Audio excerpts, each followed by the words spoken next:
أفلا يتدبرون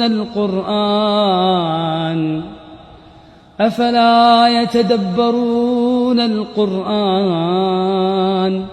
أم على قلوب أقفالها.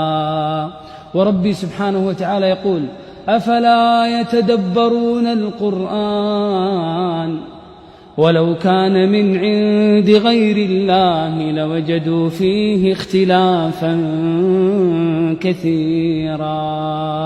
الله سبحانه وتعالى يقول: ألم تر أن الله سخر لكم ما في الأرض والفلك تجري في البحر بأمره ويمسك السماء أن تقع على الأرض إلا بإذنه إن الله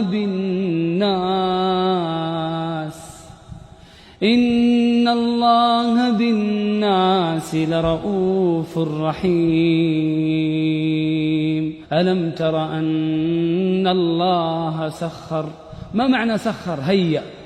ألم تر أن الله سخر لكم ما في الأرض والفلك تجري في البحر بأمره ويمسك السماء أن تقع على الأرض إلا بإذنه إن الله بالناس لرؤوف رحيم. الله عز وجل يقول: وله الجوار المنشآت في البحر كالأعلام فبأي آلاء ربكما تكذبان.